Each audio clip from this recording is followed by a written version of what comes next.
Nuestro invitado de hoy todavía tiene ese brillo en la mirada que acabamos perdiendo cuando hacemos muchas veces lo mismo. Todavía le dura esa ilusión de lo nuevo y empieza con ganas otro día similar al anterior. Es de esos profesores que se esfuerza por retener al alumno y podríamos decir que es el TikTok de los profesores. Sus clases son distintas y hoy está aquí para contarnos cómo enseñar periodismo en el siglo XXI y no morir en el intento. Sergio Mena, bienvenido a News to You, muchas gracias por animarte. Gracias a vosotros por invitarme en esta iniciativa tan chula que habéis montado. Eres el primer profesor de universidad que viene al podcast y eres el primer profesor que hemos tenido, el que graba detrás de la cámara y yo.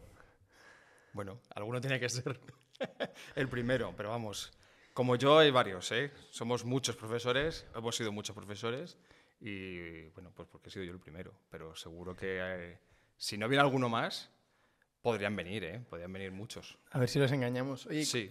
La gente se debe pensar, bueno, lo de enseñar en la universidad es súper fácil porque ya son alumnos maduros, súper bien educados y seguro que ahí todo el mundo escucha al profesor y no es nada difícil. Bueno, a ver, está bien lo de la ironía. No es como dar clases en un instituto. Nunca he dado clases en instituto, pero me imagino que debe ser bastante... Bueno, sí tengo compañeros, amiguetes, que son profes de instituto y de secundaria. Y claro, hacemos comparativa, ¿no? Y bueno, hay cosas mejores y hay cosas peores.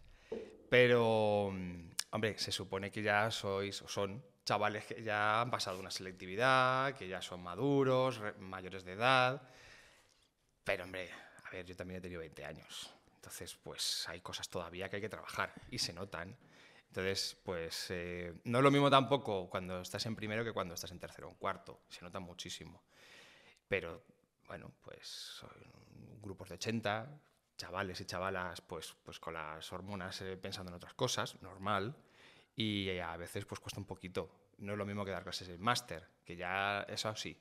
Ahí ya encuentras a gente pues, que está con la cabeza pensando en otras historias y ahí no tienes que decirles que se callen ni llamarle atención constantemente para que se concentren en ti.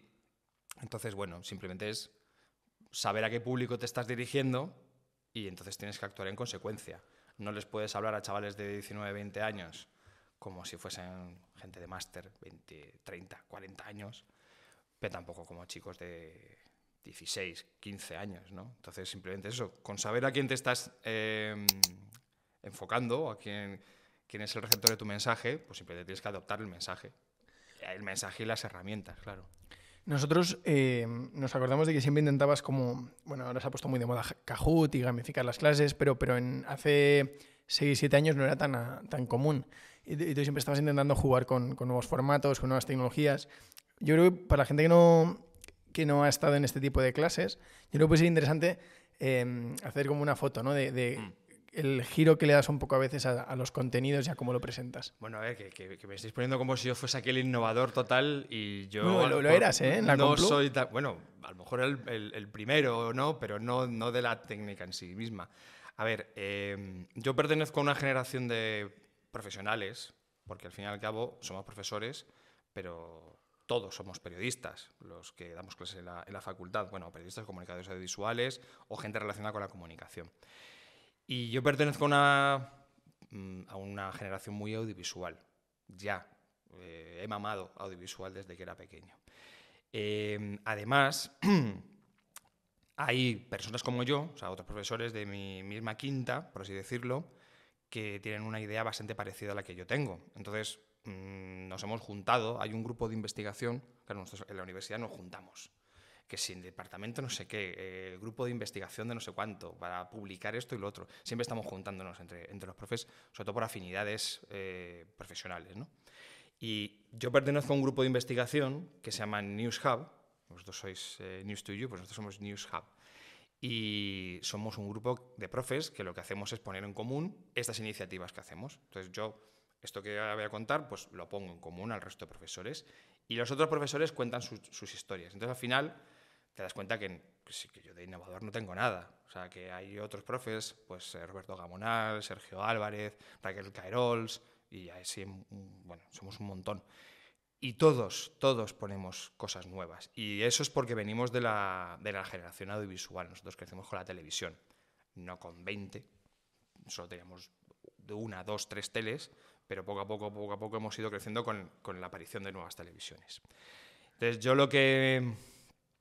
como te decía antes, si mi público objetivo es un público que ya es 5 veces más audiovisual que yo, pues lo que tengo que hacer es que estén activos y que estén moviéndose. Entonces, la gamificación no me la inventé yo, las redes sociales tampoco, pero vosotros vais a trabajar, estáis trabajando en redes sociales, pues vamos a trabajar las redes sociales en clase. O sea, lo que no puede ser es que tú llegues a un aula, te cuenten una teoría, te hablen de la semiótica, con todos mis respetos, que no digo nada en contra de ella, pero bueno, que dice la semiótica, dice los géneros periodísticos. Has puesto la mejor, Es que también pertenece a nuestro departamento, los de semiótica. Un saludo ahí para ellos. Pero vamos, quien dice géneros periodísticos, semiótica, dice teoría de la información, no sé, un montón de cosas, ¿no? Pero vosotros cuando salís de la facultad, trabajáis con un montón de herramientas para aplicar esos conocimientos. Tenemos que enseñárosla, o tenemos que enseñársela a las siguientes generaciones. Entonces, pues, vale, yo te hablo de... Tenías una asignatura que era... ¿Cómo era? Influencia de las tecnologías en el medio ambiente. O sea, era una asignatura como muy completa, pero no tenía nada que ver con periodismo, ¿no? Pues evidentemente hay que utilizar redes sociales, tenéis que hacerme crónicas, y esas crónicas me las tenéis que hacer en formato, en un hilo de Twitter, porque es que eso es lo que luego vais a hacer, lo que hacen todos los periodistas a día de hoy en su carrera profesional, ya sea hablando de economía, de política, de cultura, de cualquier cosa, ¿no? Entonces, pues si eso es lo que vas a hacer en tu vida profesional, aplícalo. Entonces, no es por innovar, sino que es más bien por... Esto es lo que te vas a encontrar en la calle. Pues venga, vamos a hacerla desde la facultad. Lo que yo no sé es lo que va a ocurrir dentro de 5 o 6 años. Entonces, me tendré que reciclar y estar muy atento a ver qué es lo que hacéis vosotros a día de hoy. Pues esto, por ejemplo, es un muy buen ejemplo. Podcast, pues habrá que hacer podcast en clase. Utilización de lo que es el mojo. Sí, pues utilización de herramientas mojo y de herramientas móviles, de periodismo móvil, hay que meterlas en clase. Y así siempre tengo que adelantarme a lo que haces en la calle para que cuando llegues al mundo laboral no te quedes en plan de ay, pues yo es que esto no lo he hecho nunca. Eso es lo que quiero evitar. Claro, es que yo ahora lo estaba pensando yo creo que hace de primera carrera unos 8 años más o menos, ¿no? Que no es tanto, pero nosotros en primero de carrera teníamos algunos profesores que decían, a ver, los portátiles para tomar apuntes, no, o sea, todo es como se ha hecho siempre. El móvil nada. La mayoría te dejaban, pero alguna gente te decía, oye, los portátiles no, porque luego os ponéis a mirar YouTube.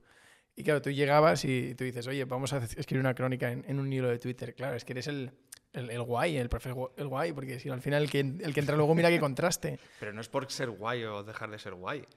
A ver, es que es lo que utilizáis. Es lo que se utiliza a día de hoy. Entonces es un poco como no, solamente apuntes en papel. Es muy arcaico y muy anacrónico, ¿no? No sé si en otras disciplinas a lo mejor eso se puede aplicar, tipo derecho o tipo, no sé, en medicina. Pero, hombre, en periodismo es que no sé, es ilógico. ¿Y cómo ha cambiado tu vida? Decíamos antes de empezar, cuando nos diste clase tú eras asociado y estabas, pues he dicho el 8 más 8, pero a lo mejor era otra 4 más 4 creo que era. 4 más 4 estabas. Sí. Y al final has hecho una transición de radical hacia la universidad. Me imagino que seguirás haciendo cosas por fuera, pero tu foco ha sido la docencia. ¿Cómo es esa travesía por el desierto? Que tengo que ponerme es que entre la guerra de Ucrania, es que han pasado tantas cosas en 2 años. Una pandemia, un volcán que entra en erupción. O sea, cosas que siempre estaban ahí, pero nunca decías, la Guerra Fría, ha vuelto la Guerra Fría. Los volcanes de Tenerife, bueno, eso están apagados desde hace miles de años. Volcán. No sé, han pasado tantas cosas en 2 años que tengo que hacer un gran esfuerzo. En 8 años para acá, bueno, a ver, yo trabajaba en un medio de comunicación, así como muy estándar, con contrato y sueldo, más o menos, bien, me daba para vivir bien, con un horario cambiante, porque los periodistas vamos bien a veces por la mañana, otras tardes, luego a veces había que hacer días seguidos. Y llegó el 2008, la crisis del 2008, pero que en España fue como un tsunami, o sea, llegó mucho más tarde. Y cuando llegó a España fue en el 2012, sobre todo, 2012, 11, 12, 13. Y en el 12 pues me pilló. Y hubo un ERE y yo me apunté. Luego me dijeron que no hacía falta, pero bueno, yo me apunté al ERE. Y a partir de ahí pues como que me medio reinventé, ¿no? Dije, estoy un poco hasta las narices de los medios tradicionales. Había estado 8 años en ese mismo medio de comunicación, había pasado por todo. Televisión, radio, prensa escrita, web, porque tenía todos los colores. Por eso pasó lo que pasó, que se fue un poco al garete. Y dije, estoy un poco cansado, un poquito hartito. Entonces quería hacer otras cosas. Ya había hecho temas de clases antes, lo había compaginado un poco, ¿no? Y me había ido bastante bien, y había tenido muy buena experiencia. Entonces, monté una agencia con 2 compañeros de trabajo que también fueron al ERE, pues pusimos dinero y montamos una agencia de comunicación, más especializada en marketing, sobre todo en marketing digital, posicionamiento web, redes sociales, todo esto. Y no nos fue mal, de hecho sigue existiendo la empresa, lo que pasa es que yo ahora estoy un poquito desvinculado, pero funcionó bastante bien y me dio algo de dinero. Eso significó que me tuve que hacer autónomo, eso sí también lo digo. Un momento. Y ese fue el dinero. Afortunadamente no, pero aprendí una cosa que no había hecho hasta ahora, lo de ser autónomo, una gran aventura. Ahora, a día de hoy, ya no soy autónomo, pero fue un aventurazo tremendo. O sea, no se lo recomiendo a casi nadie. Y en paralelo me salieron trabajos de profesor. O sea, era un poco como la agencia, que buscabas clientes y entrabas en proyectos y tal, y en paralelo pues dabas clase. Y lo de las clases se fue haciendo más y más. Y claro, un profesor asociado se supone que es alguien que trabaja en la calle, que llega, está 4 horas dando clase, 4 horas haciendo tutorías y que luego vuelve a su trabajo normal, entre comillas. Y bueno, pues me metí cabeza en la Complutense. Bueno, ya había estado antes como postdoctoral y tal, y pues simplemente pues, surgió la oportunidad, aparecieron plazas, pues me enteré, me presenté y bueno, pues tuve suerte. Y bueno, pues compaginé Complu con otras universidades. Entonces hubo una época en mi vida hasta el año 2000, espérate, estamos en el 22 hasta el 19, que estuve currando en 5 sitios a la vez. O sea, tenía la empresa, o sea, autónomo, daba clases en la Complu, daba clases en Valladolid, en la Miguel de Cervantes, o sea, me tenía que ir 3 veces en semana a Valladolid, cogía el AVE, bajaba. Sí, lunes, miércoles y viernes. Lunes, martes y viernes. En ESNE, que es un centro adscrito a la Camilo José Cela, que ahora va a ser se va a convertir en privada, y en la Nebrija. Entonces, eso era mi vida. Estaba todo el día con la moto para arriba y para abajo. ¿Pero esto era porque te tocaba acumular horas de docencia o...? No, porque sumando me daba un sueldo. Ah, vale, o sea, vale. de profesor asociado, como son tan poquitas horas, te pagan muy poquito. Claro. Muy poquito. Entonces, claro, tenías que ser en varios sitios. Y bueno, desde entonces hasta el día de hoy he ido intentando quitarme cosas y concentrarme en uno. Y me he centrado en la Complu, porque, bueno, o sea, nada que ver. Nada que ver. O sea, la universidad pública le da... O sea, la privada también tiene cosas buenas, ¿no? Pero nada que ver. La Complutense es un sitio brutal, con unas posibilidades tremendas. Puedes investigar, puedes innovar, puedes hacer... Que eso no quita que yo todo lo que hacía con vosotros también lo hacía en las privadas, pero no había grupos de investigación, ni había posibilidad de compartir con otros profesores. Y en la Complutense estoy a gustísimo, además con un equipo a mi alrededor, compañeros con unos conocimientos brutales, y además gente muy maja, tenemos un departamento muy bien avenido. Y bueno, pues afortunadamente pasé en el 2020 de ser asociado a ser ayudante doctor, que es lo que soy a día de hoy. Eso significa a tiempo completo, pero no fijo. Y si todo va bien, para el año que viene o al otro, pues daría otro paso más, que es contratado. O sea, de ayudante sería contratado y ya pues me quedaría ahí. Espero para toda mi Bueno, puñetera o vida. titular, ¿no?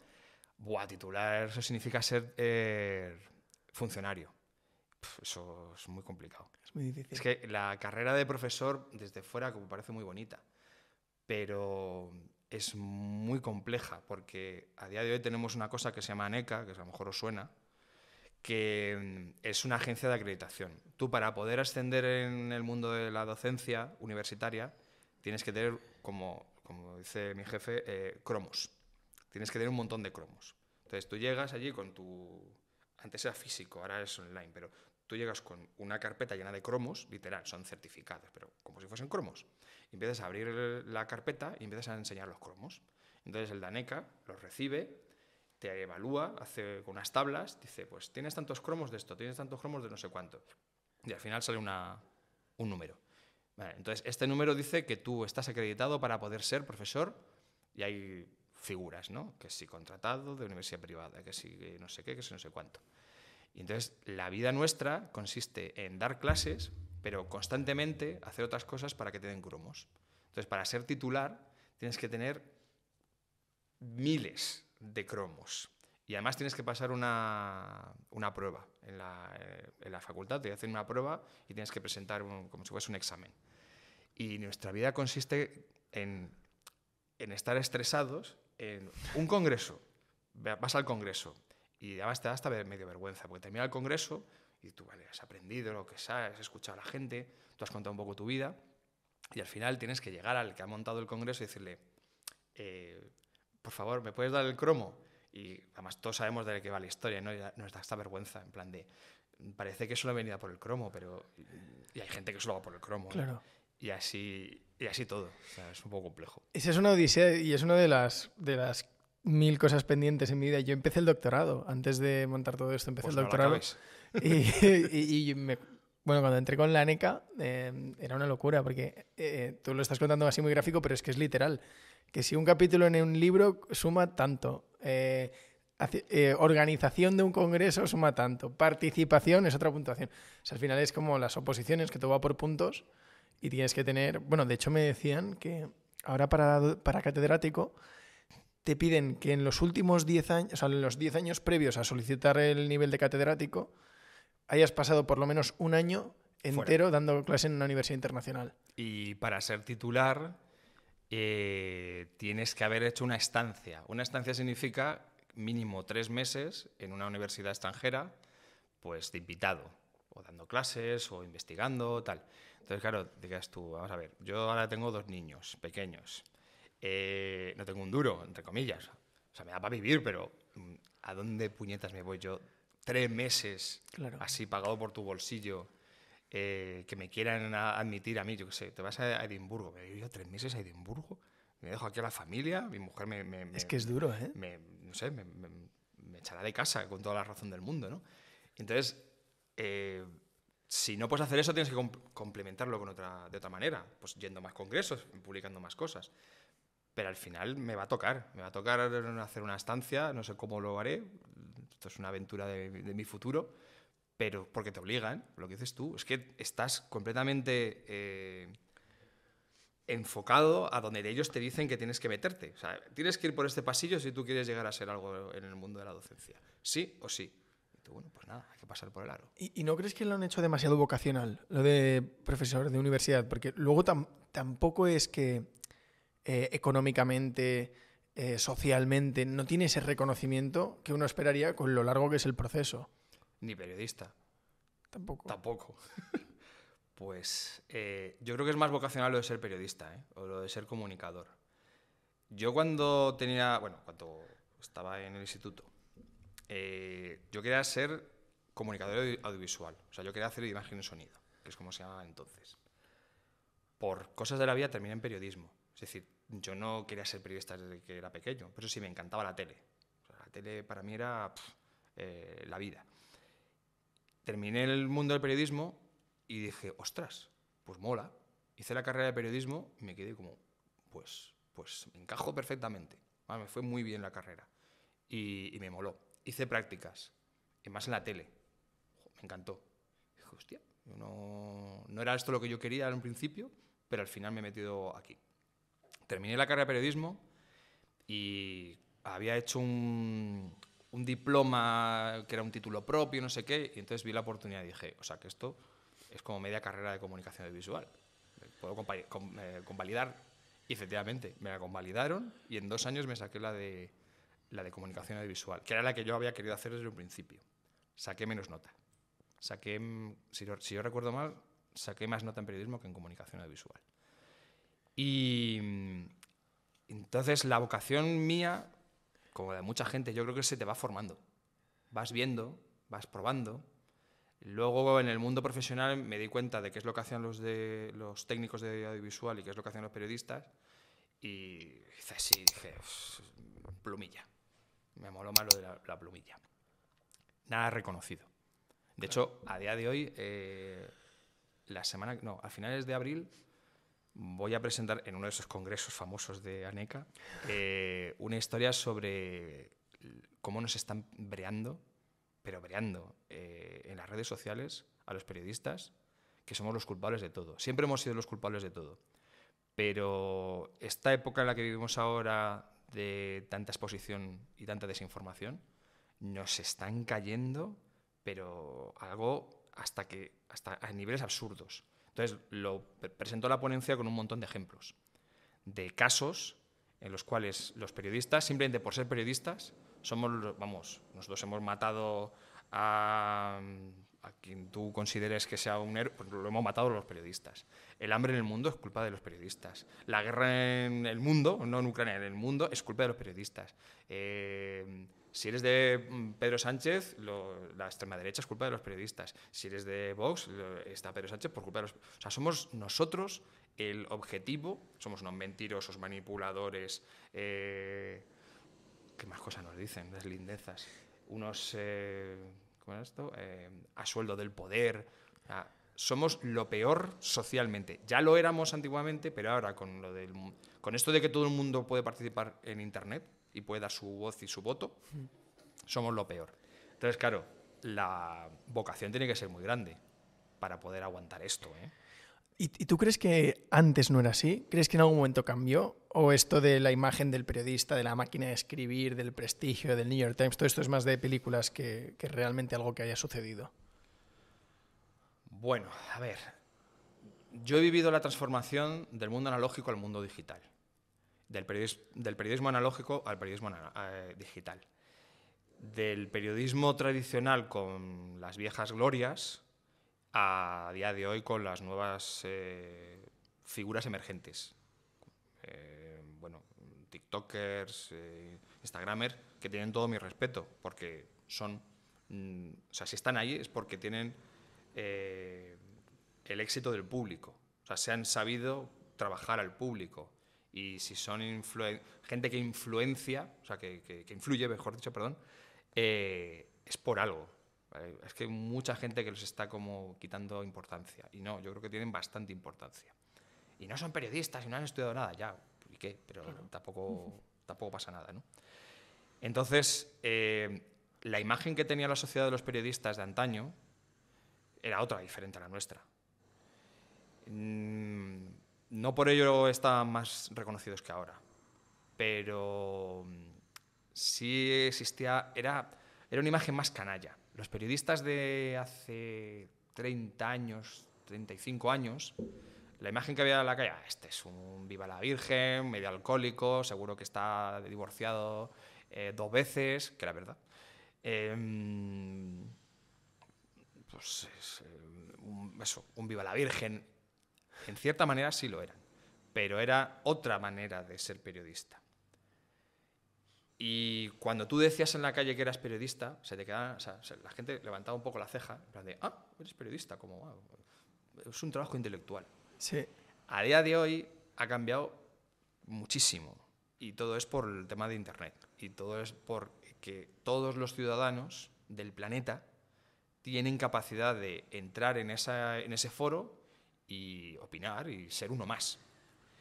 Entonces, a día de hoy los periodistas nos hemos convertido en una figura intelectual de eso nos hemos convertido a unos lacayos del poder. Así, o sea, tan sencillo como eso, ¿no? Vivimos en una época en la que todo eso es blanco y negro y todo está muy, muy, muy simplificado. Entonces, no hay ambajes. O sea, decir, bueno, a lo mejor pues yo soy un periodista crítico. No existen los periodistas críticos. Yo soy un periodista que va en contra del poder. No existe el periodismo en contra del poder. Yo soy un periodista que solamente hablo de deportes o que solamente hablo de cultura. No estoy posicionado, no soy militante. No.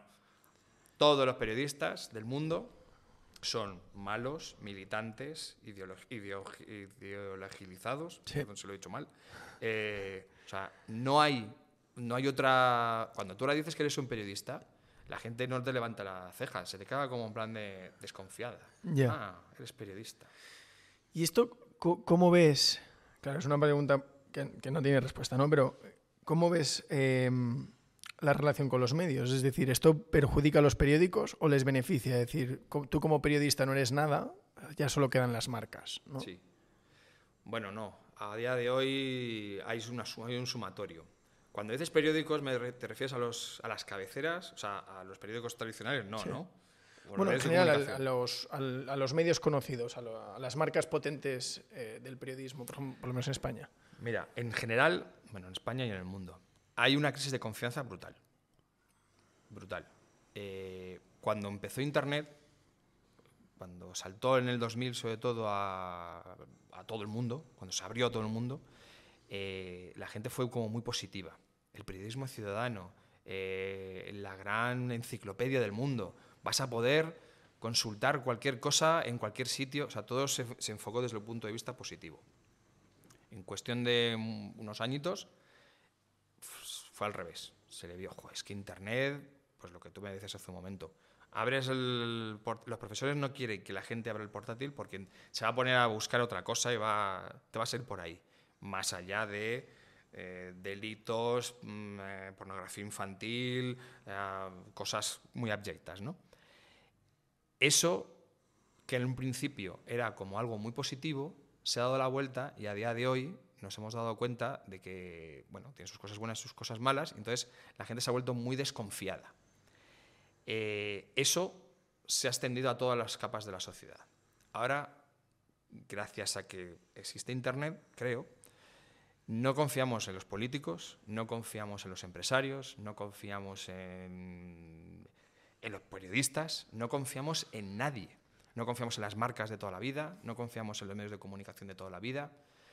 Por eso han surgido esas nuevas figuras de los influencers, los tiktokers, porque son nuevas figuras y todavía para el público son confiables, no les han dejado tirados.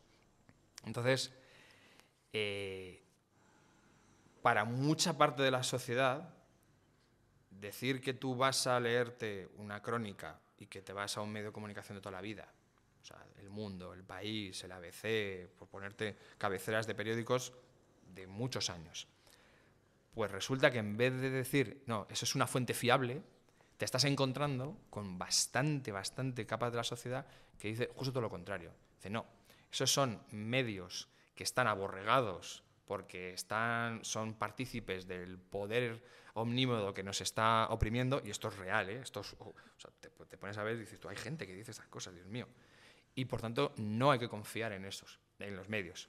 En los que forman parte de esos medios, menos todavía. Claro. Entonces, es como una crisis de confianza en la cual no sé muy bien dónde vamos a llegar. O sea, ¿hacia dónde ves creciendo más el mercado? ¿Hacia lo que llaman los Content Creator Economy? Pues esta gente que de repente me crea un medium o intento monetizar de alguna manera mi talento individual, pues en Twitch, en la plataforma que sea, o en volver a un periodismo de marca. Es decir, hace poco publicaba la CNN que ya están intentando quitarle el mayor peso posible a las marcas. Sí. Y ahora ya no son opiniones, ya no son personas, ahora ya es lo que publica CNN, ¿no? Volver a las grandes instituciones como vehículo, ¿no? de comunicación. Pues depende, porque si estás en Estados Unidos y lo que haces es hincapié en la marca Fox, por ejemplo, Fox News, Fox News está completamente relacionado con los mundos relacionados con Trump, por resumirlo, ¿no? Entonces yo no sé si eso es muy positivo. Porque si tu marca está asociada a todo lo relacionado con Trump, hombre, tienes tu público, ¿no? Pero si lo que quieres es ampliar público, no. Es que es ahí donde voy. Nos estamos, desde el punto de vista de la comunicación, tengo mi público, el público que es afín a Trump, vale, pues lo voy a trabajar. O sea, no quiero otro externo, no quiero ampliar a otros perfiles. Tú eres seguidor de Trump, ¿no? Tú vas a votar a Trump, tú estás convencido de la ideología que tiene Trump. Y yo soy un medio de comunicación que tú, en tu cabeza, estás asociada a la ideología de Trump. Perfecto. Paso olímpicamente del resto de público. Me voy a centrar en ti. Y eso, en el fondo, yo creo que es un error. Porque casi la demagogia. ¿Tú qué quieres que te cuente? Pues yo quiero que me cuente por lo mismo que me cuenta Trump. Perfecto. Entonces yo voy a transformar la realidad como a ti te gusta que sea la realidad. Entonces, pues pierdes objetividad, pierdes independencia. Y yo creo que los medios, si esa es la estrategia, por lo menos de CNN, yo creo que es un error. Pero es la tendencia que estoy viendo. O sea, prefiero centrarme en mi público objetivo, aunque para eso incluso me convierta en un mentiroso, me da igual. Pero sé que esta gente va a ser fiel. Y no lo veo. Lo curioso es que en todo ese tiempo no haya aparecido un Twitch, un YouTube para periodistas. Hemos visto Patreon, pero muy enfocado también al audiovisual. O sea, es curioso que no haya aparecido un Twitter que pague o un Twitter que permita monetizar. Sé que Twitter en determinadas maneras puedes hacer dinero en Twitter, pero una plataforma transversal que funcione así. Bueno, a ver, es que es un mundo un poquito complejo también. Bueno, todo es muy complejo, ¿no? Si tú tienes una crisis de confianza con los medios tradicionales y encima los medios tradicionales se están cerrando en banda, pues hay grandes oportunidades de ocupar ese espacio, ¿no? Pero hay tantas, está tan atomizado, aunque yo creo que esto es algo temporal. O sea, siempre cuando hay nuevas iniciativas, hay un montón de muchas nuevas iniciativas que al tiempo terminan concentrándose y convirtiéndose en nuevas realidades. Y eso ha pasado con las redes sociales. A día de hoy se nos olvidan muchas, pero ha habido muchísimas iniciativas dentro del mundo social en Internet o de empresas que algunas han triunfado y otras han desaparecido. Entonces, para que algunas pocas hayan triunfado, primero ha tenido que haber muchísima oferta y pues unas han caído y otras se han quedado. En esto que tú me dices, sí hay un montones de iniciativas. Por ejemplo, de prensa escrita, pues tienes Kiosco y Más, y tienes también, bueno, a mí no me acuerdo cómo se llama, hay otra, pero eso es de prensa escrita. No existe de prensa online, Ya. que además son medios tradicionales. Bueno, pues a lo mejor es el espacio que hay que ocupar, pero seguramente no habrá una, habrá muchas. Ya. Y de esas muchas, al final, o terminan juntándose o una termina siendo la dominante. Y si no, mira, el ejemplo más sencillo es Google. Buscadores en Internet hay un montón, porque además es una máquina que es muy sencilla. O sea, un programador, entre comillas, pues coge y buscador. Pues nada, te miras todo lo que hay en Internet y repasas todo lo que hay en Internet y buscas esto o lo otro. Técnicamente no es muy complejo. Pero la dominante ha sido Google. Pues ¿por qué? Por muchas razones, ¿no? Pero Altavista desapareció, Yahoo desapareció, Ask Jeeves desapareció. Bueno, desapareció o están por ahí como que no sirven de nada, pero siguen existiendo. O sea, sí ha habido otras iniciativas. Pues aplícalo a cualquier cosa. A noticias, a redes para periodistas. Ahora está muy de moda lo de Twitch. Hace muy poquito estaba muy de moda Instagram. Pues seguro que saldrá otra cosa que al final las tape, porque Pinterest no lo utiliza casi nadie a día de hoy, por ejemplo, y también fue muy conocido. Y era de fotografías, como es Instagram. Entonces, lo que sé es que es todo muy rápido, pero estamos viviendo ahora mismo el momento explosión. Cuando tú inicias una aventura empresarial, al principio hay como una explosión y luego hay un momento de bajada y de madurez. Entonces, todavía estamos en el momento de explosión de un montón de ideas y de nuevas iniciativas. O sea, que aún nos queda para llegar a la madurez de todo eso. Oye, unos datos sobre ti me han gustado. No sabía que eras doctorado, sí. Lo que no sabía era sobresaliente cum laude. Oye, enhorabuena, ¿eh? Bueno, gracias. Bueno. Mucho nivel. Pero lo que me ha sorprendido más todavía es que pone en Wikipedia, que tienes Wikipedia, esto está también muy bien, pone, desde 2012 estudia un doctorado en Historia Contemporánea en la Universidad Autónoma de Madrid, investigando la representación e interpretación de la Segunda Guerra Mundial en el cine norteamericano, con la tesis La Guerra del Pacífico en el cine estadounidense, representación e interpretación de un acontecimiento histórico.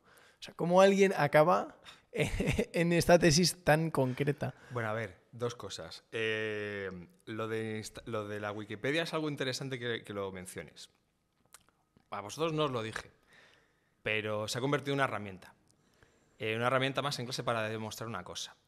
Hace un par de años, un grupo de alumnos, sabéis que siempre trabajo en grupos, se metió en la Wikipedia, en esa Wikipedia, y puso, si lo lees, si lo tienes ahí abierto, abajo del todo, en uno de los últimos párrafos, dice que yo fui el inventor del Kahoot, del famoso Kahoot que tú decías hace un momento, sí. Que yo, junto con un investigador de Noruega, no sé qué, que yo me inventé el Kahoot. Evidentemente es mentira. O sea, no. Yo lo digo ya públicamente. Yo no me he inventado el Kahoot ni nada parecido, insisto. Pero lo pone. Sí. Lo pusieron y cuando yo llego a clase, lo primero que les digo a los alumnos es, bueno, hay que hacer 2 o 3 trabajos.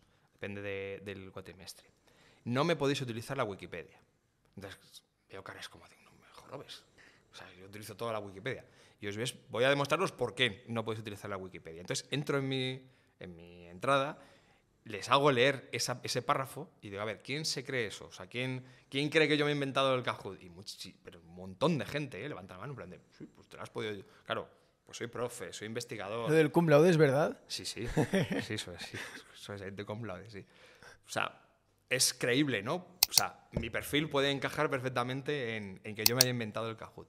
Y me digo, no. O sea, eso lo han puesto compañeros vuestros para demostraros que, sobre todo en la Wikipedia, cualquiera puede poner lo que le salga de las narices, porque no hay gente suficiente para corregirlo o para verificarlo.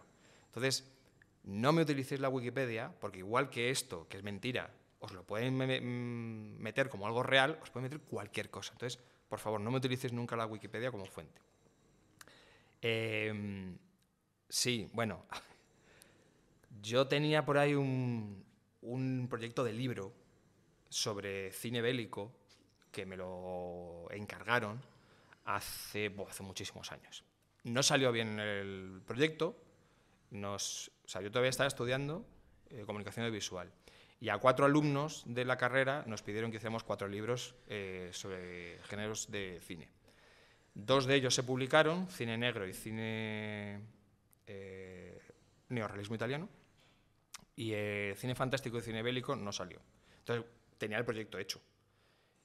Cuando me quedé en el paro que te contaba antes del ERE, pues dije, mira, lo voy a reutilizar. Entonces, todo lo que había hecho del libro, pues me fui a la Autónoma, me conté a una experta en historia de Estados Unidos, oye, mira, es esto, centrado en una cosa muy concreta, porque las tesis doctorales tienen que estar centradas en algo muy, muy, muy concreto. Mira, ¿qué te parece? Cine de la Segunda Guerra Mundial, pero solo del Pacífico, solo, porque es la que menos se conoce. Hecha en Estados Unidos, justo en los años de la Guerra Fría. Y entonces le encantó. Y dijo, pues fantástico. Y la tesis la empecé en el 2013, y si todo va bien, la leeré, espero que este año. Joder, o sea, ya está escrita. Eres perseverante, ¿eh? Sí. Porque has hecho 2. Sí. Pues es poquito a poco. Yo una vez lo miré, creo que era el 0,1 o el 0,2% de la población la que acababa con un doctorado. O sea, acabas de romper la estadística. Por eso te estoy diciendo que la termines. Es cuestión de, pues eso, de perseverar y de estar ahí, de sacar huequecitos. O sea, yo hago muchas investigaciones de mi carrera profesional. Pues esta es una más. Porque una tesis doctoral es, bueno, en este caso son 3 investigaciones. Pues en vez de hacer una investigación y sacarla para un congreso, pues es sacar 3 investigaciones y meterlas en un libro, que es una tesis doctoral. Me parece de las cosas más duras que he hecho en mi vida. Y mira que la tengo muy al principio, o sea, de tesis no sé, que puedo tener 100 páginas o 80 páginas, tengo muy poco. O sea, un marco teórico y el inicio, ¿no? Pero es súper difícil. O sea, solamente la justificación del tema elegido, además te genera ansiedad, porque casi todo lo que dices lo tienes que basar en algo. Entonces, llega un punto en el que dices, voy a leer a gente que me ayude a citar, o voy a pensar qué quiero decir y luego voy a leer a alguien que haya dicho algo similar para poder citarlo. Es un bucle tremendo, porque no puedes prácticamente decir nada o hacer ninguna alegación sin fundamentarla en alguien que haya dicho lo mismo o lo contrario. Sí, es terrible. Ya, bueno. Pues tú imagínate la dificultad mía, que yo soy periodista y lo que me he formado es en el periodismo, meterme en historia contemporánea, que, o sea, sí me gusta muchísimo la historia, pero yo no estudié historia.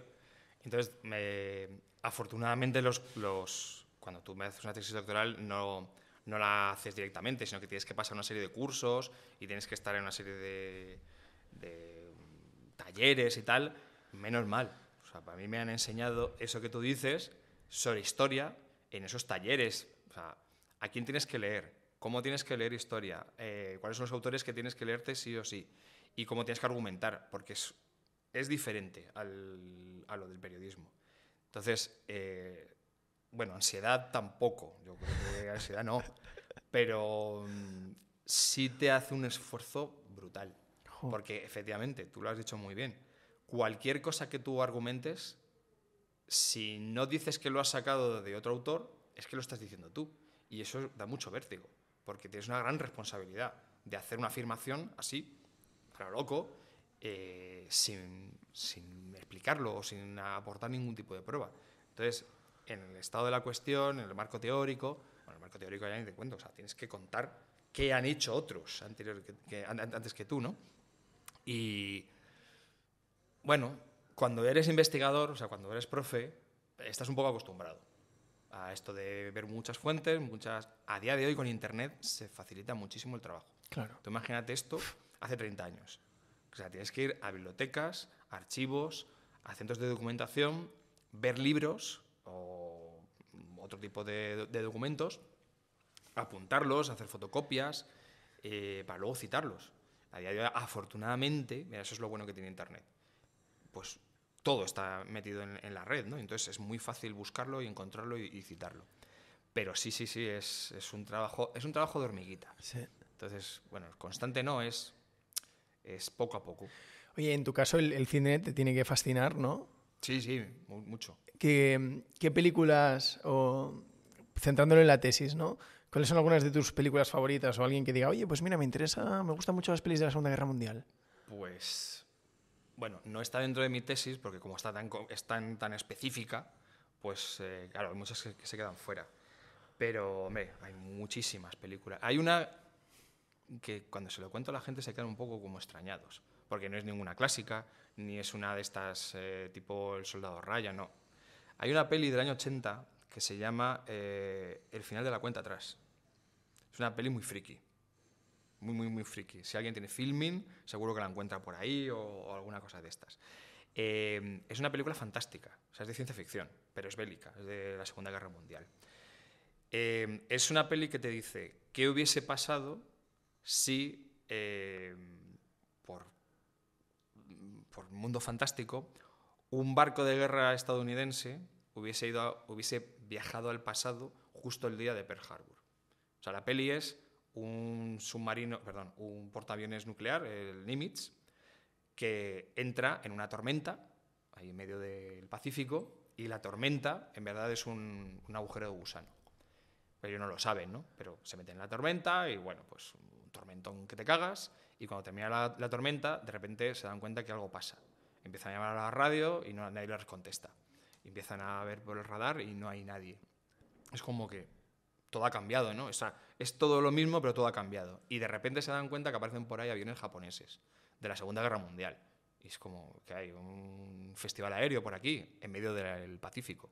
Entonces, no lo entienden. Hasta que empiezan a hilar y dicen, ostras, hemos viajado en el tiempo y estamos en diciembre el 6 de diciembre del 41, o sea, el día de Pearl Harbor. Y entonces tienen que tomar la decisión de ¿qué hacemos? ¿No hacemos nada y dejamos que los japoneses ataquen Pearl Harbor con 3.000 muertos y la entrada de Estados Unidos en la Segunda Guerra Mundial? ¿O atacamos? ¿O participamos y cambiamos la historia?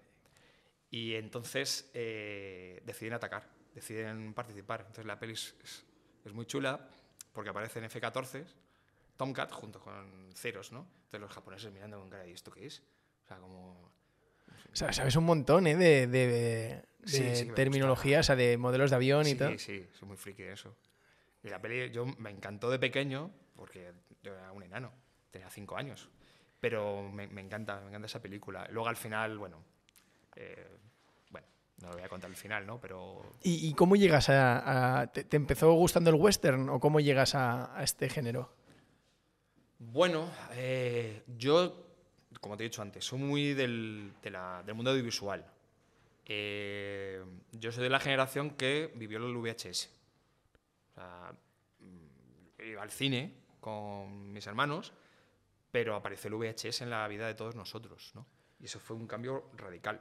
O sea, de repente meterte en tu casa un montón de películas, que eso las generaciones anteriores no lo habían vivido. Y pues viendo mucho cine en casa. En la tele antiguamente también cuidaban muchísimo. En lo que ahora es la 2 de Televisión Española, por ejemplo, había un montón de ciclos de cine. O sea, cada semana te ponían pues cine de la Segunda Guerra Mundial, de western o clásicos de cómicos. Entonces, viendo mucha televisión, viendo mucho VHS, pues me aficionó muchísimo al cine. Y bueno, pues luego llega la adolescencia y dices tú, yo veo una cámara y estaba como loco. Yo quería coger la cámara y hacer cosas. Hombre, todas estas pelis que cuentas, aunque tienen una base de ficción en el caso de la que estabas diciendo ahora, pues son una forma acelerada de aprender historia, ¿eh? Bueno, eso es ¿ves? Perdón. En los cursos que te decía yo antes, existe bueno, debe ser una crítica, ¿no? Pero dentro de los historiadores hay una tendencia y una corriente que defiende que se puede enseñar se puede enseñar historia a través de otros tipos de documento, por ejemplo, como el cine. Y hay otros que lo ponen en duda, porque al fin y al cabo el cine no deja de ser un reflejo de la sociedad, pero no tiene por qué ser un reflejo de la realidad. Entonces, claro, hay opiniones enfrentadas. Yo lo entiendo. Yo soy más de explicando previamente, oye, lo que vais a ver es una ficción. Hay una motivación. No es exactamente real y fiel 100%, ni siquiera en los documentales, que se supone que es el género más cercano a la realidad. Siempre existe una intención por detrás del guionista, del productor, del realizador. Pero si te paras a pensar y entiendes el contexto, una película de cine te explica muchísimas cosas acerca de cómo fue el pasado.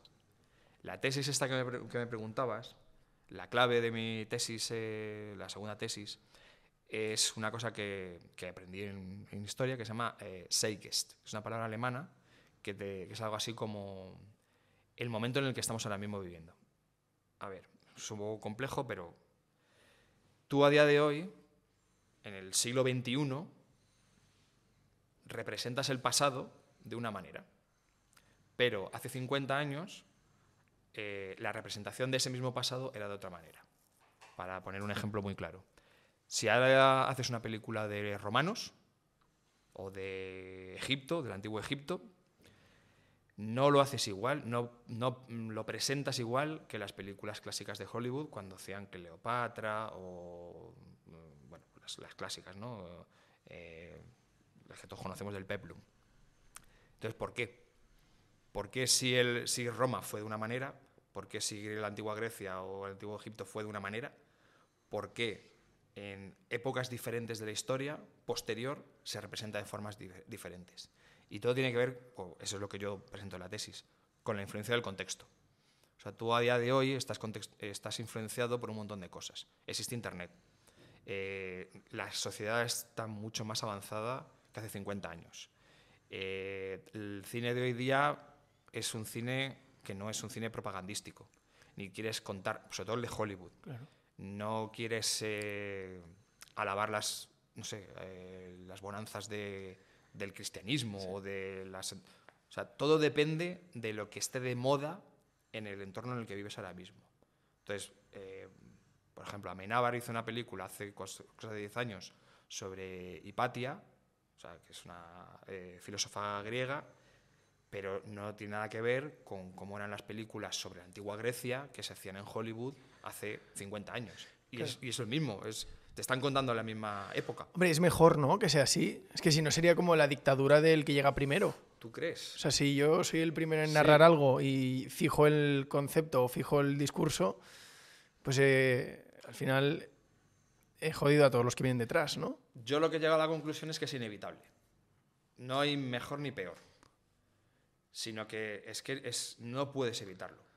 No, o sea, en mi caso de la tesis esta, las películas sobre la Segunda Guerra Mundial que se hacían en el año 50, que ya había acabado la guerra, el público que iba al cine estaba un poco, con perdón, acojonado.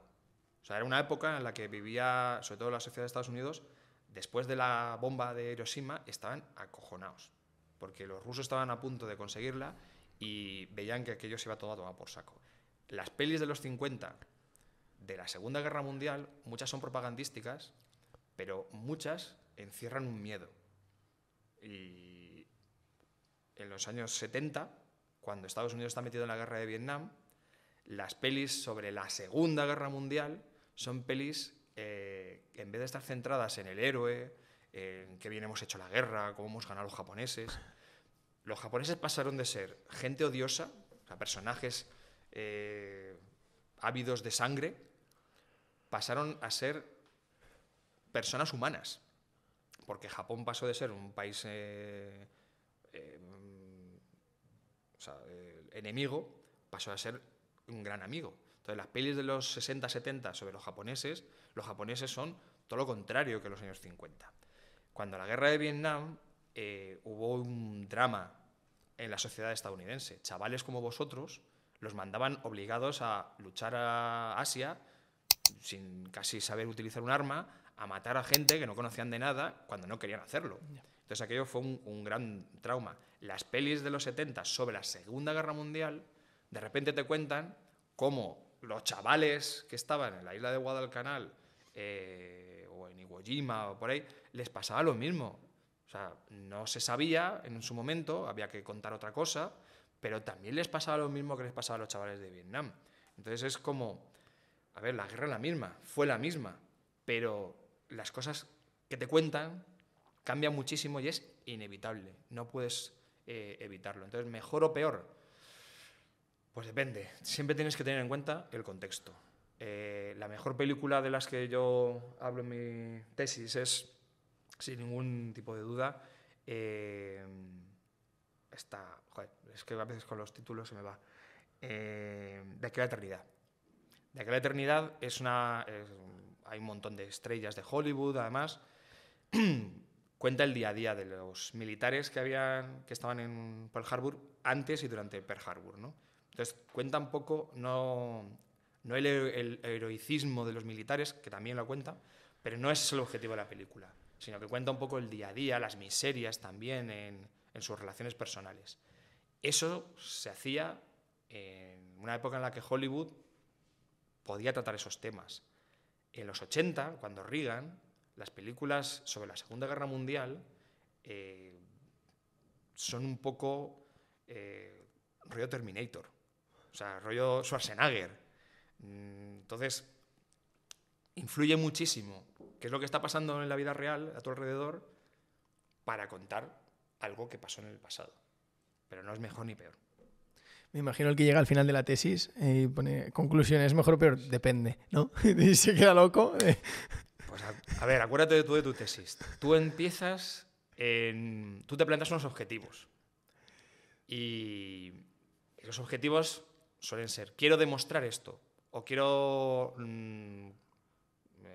demostrar o explicar lo otro, lo que sea. Entonces llegas a las conclusiones y tienes que volver otra vez sobre tus objetivos, es decir, yo me propuse hacer esto y llego a la conclusión de que sí, que lo he conseguido, o que no lo he conseguido. Seguramente te lo habrán contado. Partes de una hipótesis. La hipótesis es una frase previa y suele ser una frase así como muy a lo bestia, de cualquier cosa. Imagínate, todos los dulces de chocolate están buenos. Eso es una hipótesis. Y tu objetivo es demostrar que todos los dulces de chocolate son dulces. Bueno, pues haces una metodología de lo que sea, pues te vas a un laboratorio, hablas con gente, haces no sé, juntas a 100 personas, les das a probar y que ellos te cuenten si son dulces o no son dulces, y al final llegas con datos, dices, pues según mis datos, resulta que yo había dicho esa hipótesis, pero no son dulces, porque hay algunos que son salados, o a la gente le parece que son salados. Y entonces ya llegas a una tesis, porque es la hipótesis y que llegas a una tesis. Y esas son todas las investigaciones son así, desde humanidades hasta ciencia, periodismo, sociales, cualquiera. Todas funcionan exactamente igual. Oye, hemos hecho un poco de lupa, ¿eh? Yo creo que la gente, ahora ya al terminar este podcast, habrá entendido un poco mejor cómo funciona la comunidad académica y científica. Hemos hecho un poco de lupa en un tema que es complejo, que son las tesis doctorales, ¿eh? Yo, ya para ir terminando, antes de hacerte el cuestionario que hacemos a los invitados, ¿a ti te da miedo perder la ilusión? O sea, siempre se habla en la docencia que es muy difícil con el paso del tiempo mantener esas ganas, ¿no? Pues espero que no. Espero que no. A ver, yo una de las motivaciones que tengo es intentar innovar. O sea, por la experiencia que tengo hasta ahora, o sea, yo todos los años cojo la asignatura que me toca e intento, o sea, la miro y digo, a ver, qué cosas hay que cambiar y qué cosas hay que dejar exactamente igual. Y eso lo he hecho, yo empecé a dar clases en el 2009, si no recuerdo mal. Bueno, de forma oficial, porque había sido ayudante antes. O sea, bueno, yo llevo un montón de años, más o menos, relacionado con el mundo de la docencia. Y lo llevo haciendo desde entonces.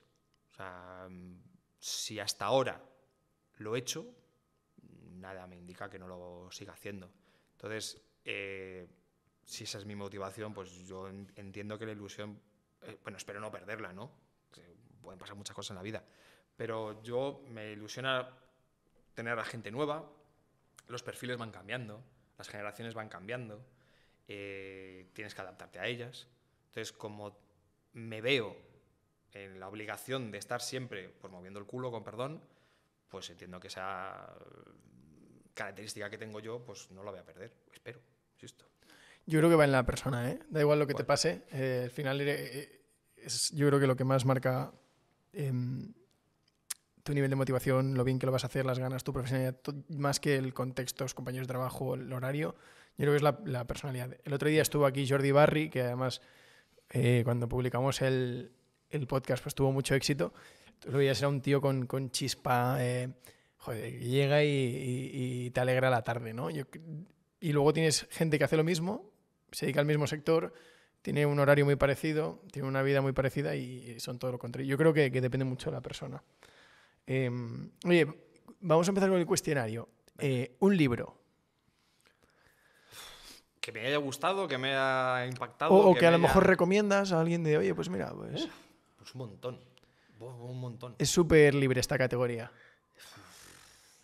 Mira, cuando era pequeño me gustó muchísimo un libro que se llama El Camino, que es de Delibes, que lo recomiendo a todos los chavales, que te cuenta un poco eso que se está perdiendo, que es la vida, sobre todo en el mundo rural, el espacio común. Lo recomiendo bastante. Libros así relacionados con lo de la tesis y tal, claro, me he tenido que leer un montón de libros. Pero hay uno reciente, hay un autor que se llama... A ver, insisto que yo con los nombres soy fatal y es una pena porque es muy buen amigo. David... David... Voy a coger el móvil ni lo tengo. David Alegre. David Alegre es un profe que está en la Universidad Autónoma de Barcelona, estuvo en la de Girona hasta hace poco.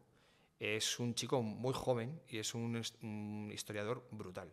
Me parece, si a la gente le gusta la historia, es espectacular. A ver, él físicamente va con unos pendientes así de aro brutales, tiene el pelo cortado así a lo mohicano, o sea, no sé si tiene tatuajes, seguro que los tiene.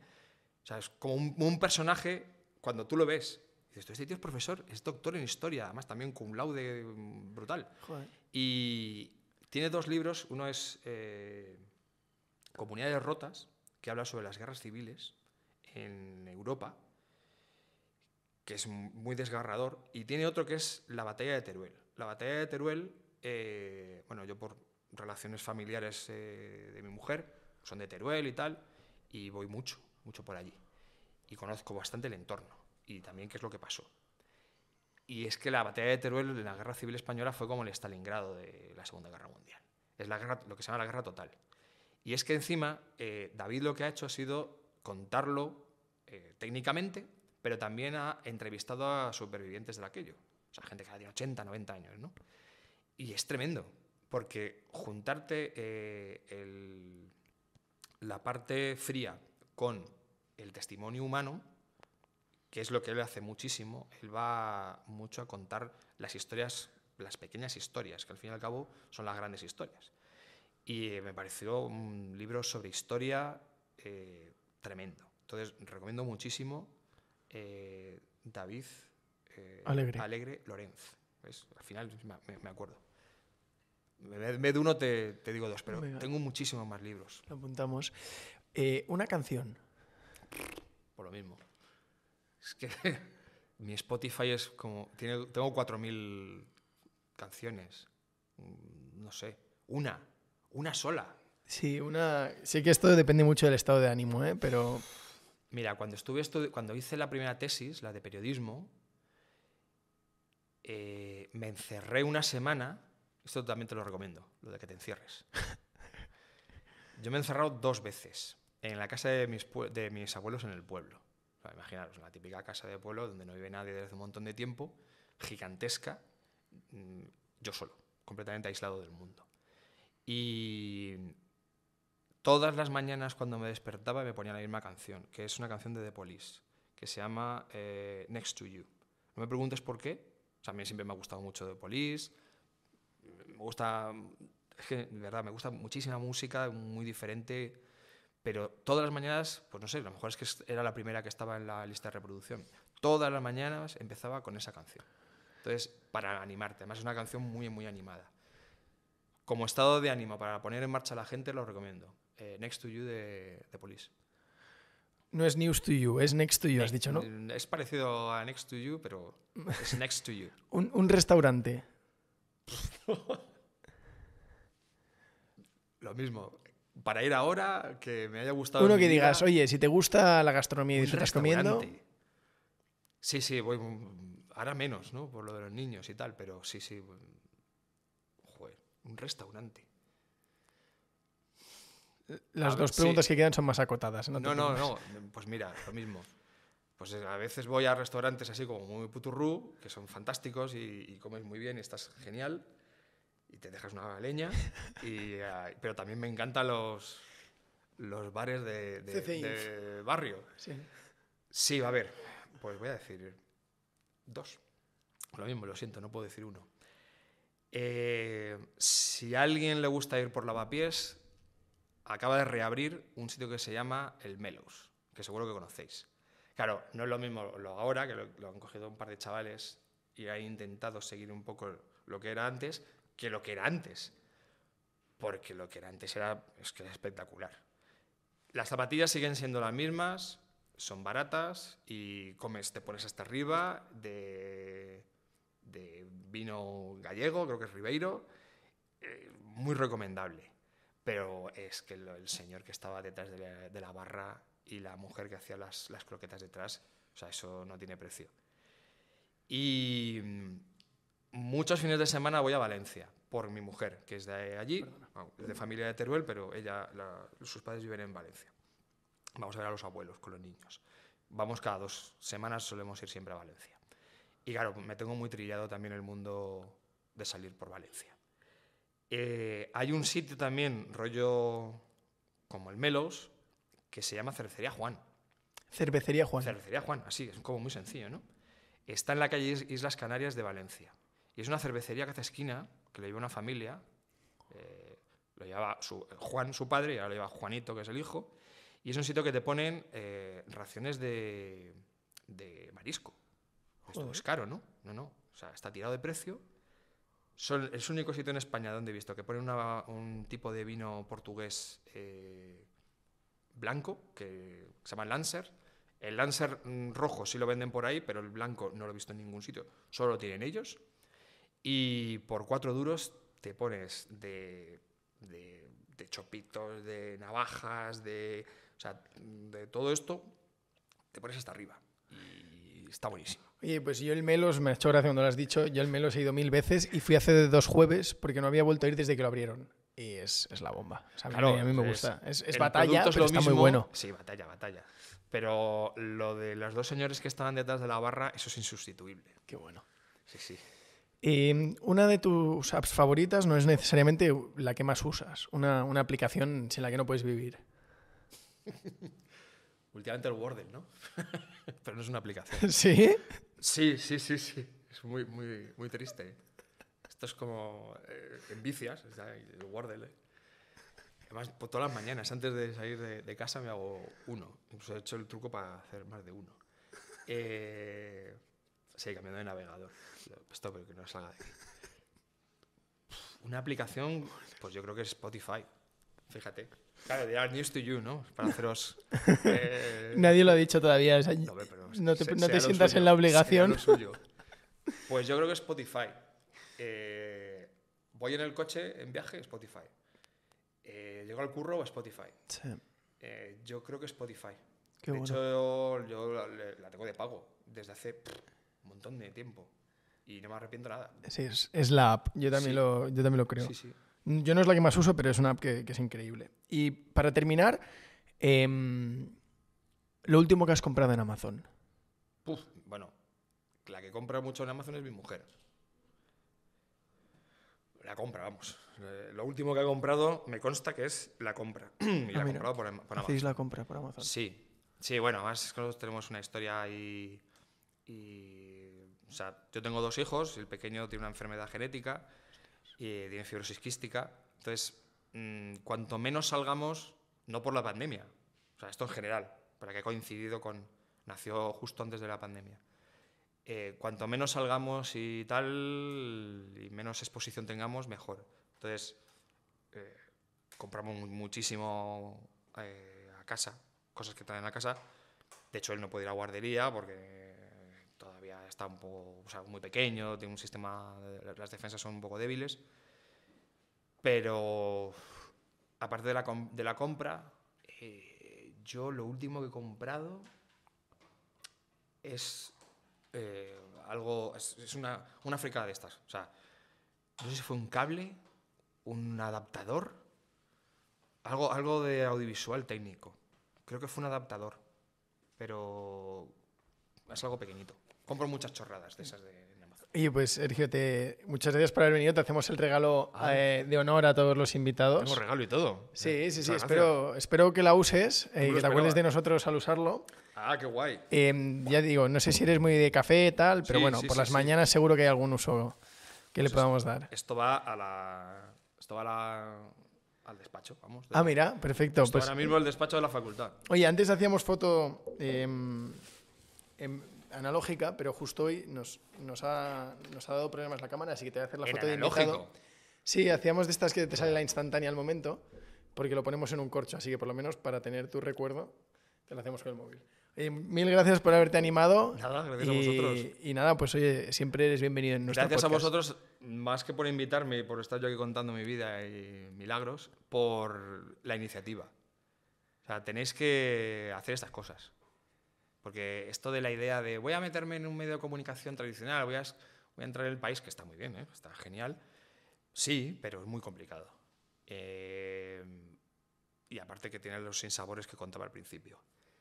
Tenéis que vosotros hacer estas cosas. Porque esperar que lo hagan otros por vosotros no lo van a hacer. Entonces, yo sí que os doy las gracias a vosotros por haber tenido la iniciativa de crear News to You, de hacer estas cosas, de no quedaros simplemente en la aplicación, sino en darle vida. Y os deseo la mayor suerte del mundo. Estoy convencido de que esto, si no sea lo que os saque de pobres, os va a ayudar muchísimo en vuestras futuras iniciativas. Convencido. Que nos ayude a encontrar trabajo. Con eso también a vivir, nos conformamos. A vivir. Ya... Pues muchas gracias por todo, Sergio. Nada, gracias a vosotros.